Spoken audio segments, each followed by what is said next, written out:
Attention viewer, you are watching the world's biggest Monster Truck Diecast YouTube channel.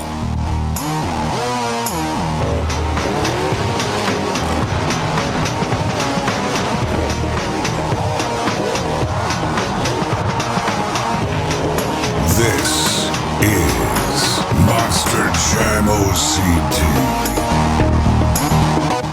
Hello Monster Jam fans, and welcome back to another Monster Jam OCT review video. Today we are taking a look at one of two very special Monster Jam Superstore trucks that came out this year. This is the first Hall of Fame inductee Monster Jam Superstore exclusive. And before I actually get into the review and my opinions and talking about these trucks and the legacies of these two men that are honored with this release, I want to give the biggest thank you to Monster Jam, my friends there, and the Monster Jam Superstore for helping me get these for review. These, of course, as we'll discuss, are the most expensive and luxurious of the releases from the Monster Jam Superstore of all time. And without their help, these would not be reviewed on this channel this soon. And I just want to sincerely say thank you to everyone that made this possible. So let's get into this discussion. These are truly something that we have never seen before, something that I don't think many people expect them to do, but they really went above and beyond with releasing something that honors the careers of these four people, I should say, since there are two of these four people that have made Monster Jam what it is. They're pioneers of the sport. They are the legends, and especially these two men in this particular review, who we're going to talk about. It really doesn't get any better than this. So let's take a look at the packaging here. We have a giant clamshell, really awesome looking brushed metal packaging, and you can see it has the Monster Jam logo in black on the front face top part.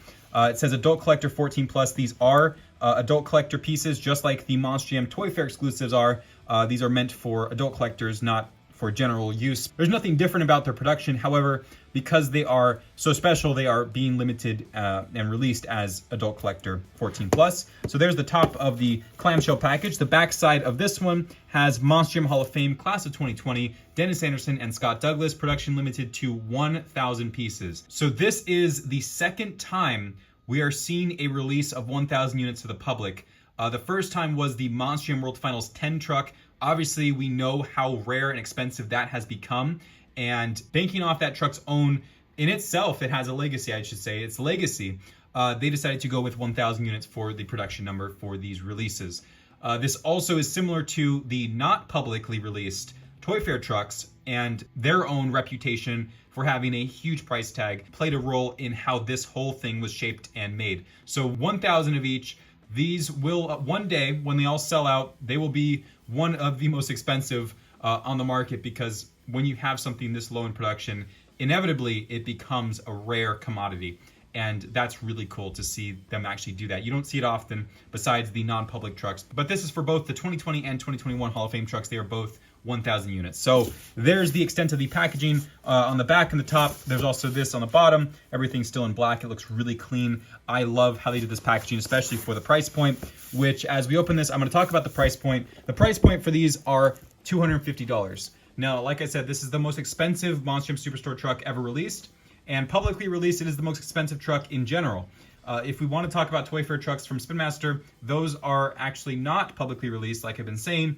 Those are just, if you find them or you get them as a giveaway item, either through third party or through the influencer team, that's basically the only way to get them. But these are on the Superstore, these are publicly released, so therefore this has now gained the new reputation as the most expensive and, like I've said before, most luxurious, because the way they did this, Monster Jam Superstore exclusive of all time. So let's go ahead and talk about the interior of the packaging. We will get to the truck in just a moment, but I want to talk about the interior because there's a lot that is being done with this to make it even more special. The first thing I want to do is actually show you guys that the trucks are not held in by any twist ties or anything. You can simply just reach in and remove it. That's very clever in my mind, just because one, it's very stable when you have it in here. This packaging actually holds the truck in place, so it's not going to fall everywhere.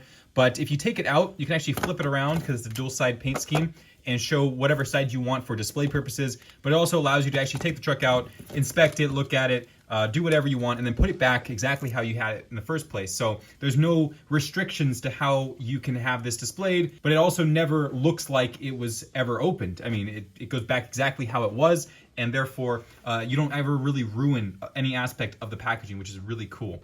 So there's the truck. I wanted to remove it just for this part of the review. So you can see here's the interior. We do have, and I'll talk about it in really good detail, we have a little card here which expands out to show both men's legacies in the sport. We'll talk about that in just a moment, but there it is. It also has a plastic sleeve that is open already. So again, reusing the packaging. You don't have to ruin it. You don't have to open this and tear it open and throw this away. You get to keep everything as it was when you got it the day you order it, right here. Very clever and very well done for collectors. So there's that. We also have the replica of the Anderson Douglas ring from the Hall of Fame class of 2020 announcement and ceremony. And we will dive into this at the end of the review. It'll be our last stop on this review. But there it is. Before I take it out, I really don't want to get fingerprints on it just yet, so it's going to remain in the box just for this part of the review.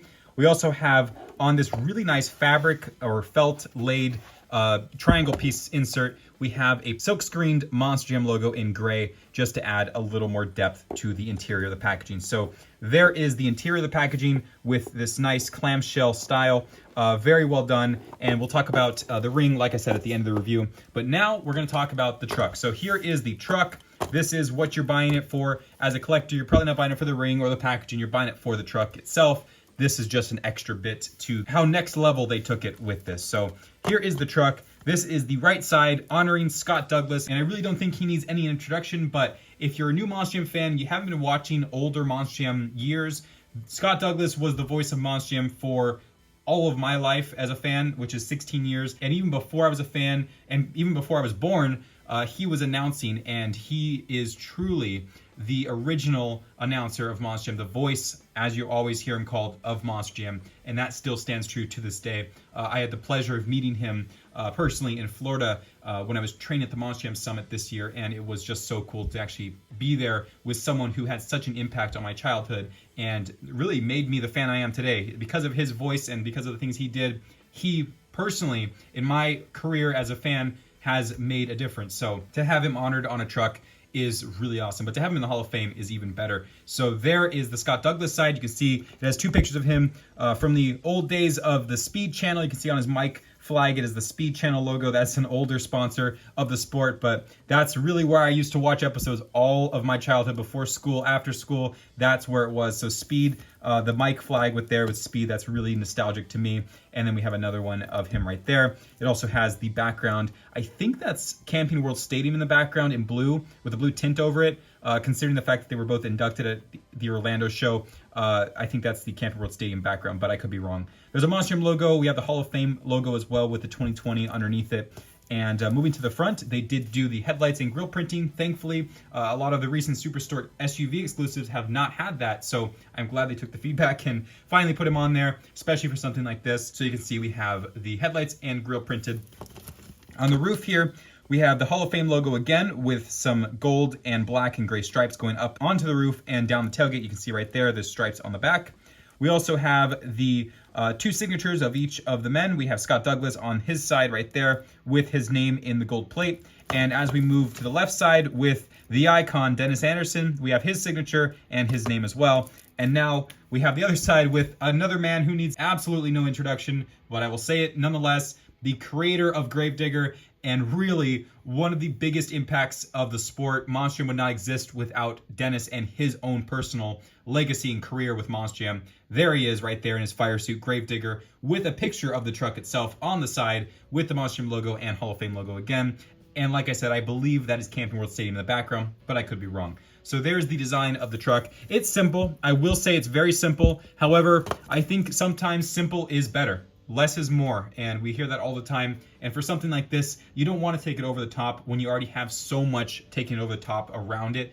You really want these elements to be balanced, and I truly think they accomplished that with the designs of these trucks. So there is the design of the body. We also have a charcoal chrome roll cage, which is really cool, and a non-chrome charcoal chassis inside there with yellow rims and yellow BKT printed tires with a black base. So there it is. We have the Hall of Fame 2020 class truck right there. And now let's take a look at this insert for the careers of each man laid out. So here's the front face. It is the Hall of Fame logo with 2020, and the background is, of course, just a stadium event. So as we open it, The first one is Dennis. So starting here, I'm not going to read all this just because it's going to make this review 20 minutes long, but if you want to pause and read them for yourself, absolutely feel free to. But there's a picture of him standing in front of the Green Ghost Gravedigger with his signature. We have a little bit of background that I can read. Obviously, he was born in Virginia. We have the legacy of Gravedigger as well on the back here. The classic quote, "I'll take this junk and dig you a grave," is also laid out. So it goes from Red Primer, 1982. I love the little render there. To the Grain Truck Blue, to Gravedigger #1. We have the 2000 Monster World Finals, and then we have 2017. This is his retirement, of course, in 2017. And then we have the Anderson legacy, which continues with his 3 sons, Adam, Weston, and Ryan, and of course his daughter, Kristen, the first female driver of Gravedigger. Weston's not pictured here. He just started driving, and this was produced before his time in Monster Jam, but there is 3 of the 4 kids that are currently running the Gravedigger bodies and Son of a Digger in the circuit, honoring the work he did. So there's that picture, and there is the timeline of Gravedigger and Dennis Anderson. And on the reverse side, we have Scott Douglas. So there's Scott Douglas with one of his older host uniforms on from the Advanced Auto Parts Monster Jam days. Born in Cleveland, Ohio. You can see right there, it says 1977, he starts his radio broadcasting career. We have the Louisville Motor Speedway in 1987. Then we have preceding Monster Jam, 1990. Influences, if you guys want to read those, right there. And then the evolution of monster truck events. And then the recognition, of course, with him being inducted into the 2020 Hall of Fame. And the legend continues on as he still works with Monster Jam and makes every new host that comes into Monster Jam the best they can possibly be as one of the top talent hiring managers. So there he is, Scott Douglas. And if you want to read any of these, I will give you guys some good clear frames to do so. So these are really cool. I like these little booklets. Very effective in telling a short version of their incredibly long careers, but it's all tucked away in these nice little pamphlets, and that's really awesome. So there's that. And now it's time to take a look at the main focus of the rest of the package, which includes the Hall of Fame ring. Here is the authentic replica ring for the Hall of Fame class of 2020. This thing is heavy. It is authentically made by the actual company that made the original rings for these 4 different inductees. So this is no joke. It's actually a real, authentic replica of those rings that they have in their collections. You can feel the quality. This is truly why the price point's up there. Everything they did, all the steps with the packaging, the pamphlets, the actual ring replica being made by the actual company. This is why the price point's so extreme for these, because this is the pinnacle of, I guess you would say, high quality collecting. This is really where it's at. And holding this ring in my hand, I can understand why the price point is where it's at. But you can see there it is, 2020 Hall of Fame. We have the stones, the triangular stone in the middle there, Monster Jam Hall of Fame, and all those tiny stones surrounding it. We also have on the reverse side the names of each person, Anderson and Douglas, with a 3D Monster Jam logo and an arrow. And like I said, a very heavy, authentic replica ring. Very cool to have this. And I gotta say, now that I've seen the ring in person, actually held it, and understand that it is no joke, an authentic replica, I really understand it fully now. It all comes together. So there is the ring. Very awesome. Really cool to have it. I just want to put it back. I really don't want to hurt this thing. So putting it back in exactly where I found it. I'll polish it up later. That has been the review of the 2020 Hall of Fame truck, the limited edition 1 of 1,000, now available on the Monster Jam Superstore. If you guys are serious collectors, you don't want to miss out on this. Personally, before I got one, I thought the price point, maybe it wasn't worth it, but seeing it all come together in person, actually being able to review it hands-on, I have to say it gets my absolute seal of approval. The way that they have honored Dennis Anderson and Scott Douglas through this diecast release and the way they have gone about it has been absolutely the best luxury release of a Superstore truck yet. And I gotta applaud them for the ways that they went about it. So thank you again to Monster Jam and my friends there for helping me get this truck to review it for you guys, and hopefully convince you that if you're collecting these, it's definitely worth a buy. And I hope you guys will pick one up on the Superstore or put it on your Christmas list. Next up is the review of the 2021 Hall of Fame truck, the Gary Porter and Mike Wales, coming up tomorrow. You don't want to miss it. It's brand new and it's first time review. So I'll see you guys tomorrow for that review. And until next time, this has been Ryan or Monster Jam OCD signing out.